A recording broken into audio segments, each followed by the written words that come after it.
July 14th, 2012, Saturday. Joseph woke up overly excited and ready to start his day.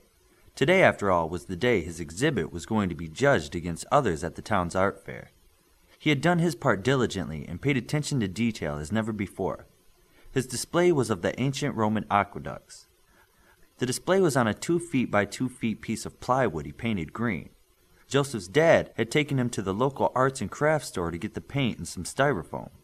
The solid foam was then cut into the building blocks needed to make the arches and the canal that sits on top. Working in his spare time, he was done in a few weeks. Joseph thought it was quite good, so did his teacher. The display had the tiny aqueducts roaming from one end of the board to another. Most of the foam pieces were glued in, but 2 arches were left loose. This would allow the art fair judges to see how gravity would hold everything together without glue. He had then turned the project over to another person in the class for decoration. They added color, flowers, trees, and some cellophane to simulate water. 2 other students also helped, one doing a historical write-up and another staying with the display to answer questions by the art fair judges. At this point, Joseph's work was done. During breakfast, Joseph had started to feel strange. Maybe it was just the excitement of the art fair, but the day just seemed bigger. Joseph couldn't describe it. He thought maybe he would get the first place ribbon for his class. It was silly, or at least weird, to get so worked up over something like this. He tried to put his finger on it while he watched his little brother Alex mangle his breakfast. Boy, that kid could eat. The outdoor art fair was set up in the high school parking lot. It had rows and rows of exhibitors selling wares under canopies in contests for school programs like the one Joseph worked on. The Pringles arrived early at the art fair and found their way to a tent used for judging school projects. They met Joseph's teacher near his class exhibit.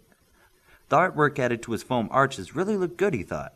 He was glad the other student had done this. Art wasn't his thing. While looking at the exhibit, his head started to swim. All the voices around him sounded far away. The ground didn't feel like it was really under him. He clenched his teeth together, but they felt numb or fake. Joseph snapped out of it when his dad patted him on the shoulder. "Son, did you hear your teacher?" Joseph looked up at his dad, who was holding Alex. "No, sorry, I wasn't listening."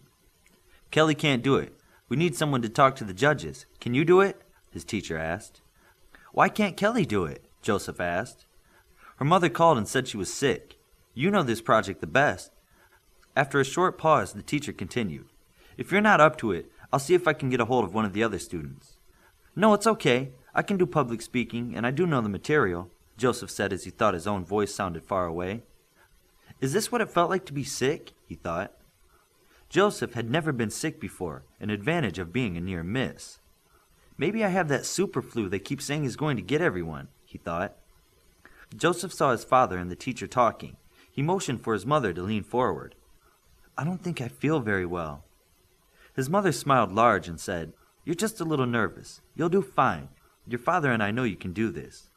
Just pretend you're your dad and you're showing off your ideas to someone who needs something special built and you're sure this is exactly what they want." She's not getting it, Joseph thought. "Okay, but can we go right home after?" "We were hoping to spend some time at the fair," his mother said. She saw the look of distress on his face and knew she needed to say something. "If you still feel this way after the judging, we'll take you home." Joseph nodded. At least he had some time goal to get to. "Your teacher says parents can't be present when the judges are judging. They want to make sure you can answer questions about the project yourself," his father said. "It's okay. I can talk about this myself," Joseph said with a forced smile. "I'm sure you can.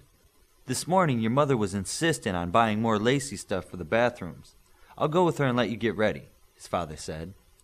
Father then smiled at him as he took his wife's hand and walked away. The boy smiled back and felt a little more normal.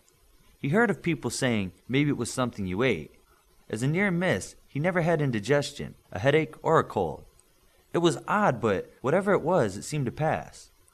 His teacher asked him to make sure the display was ready.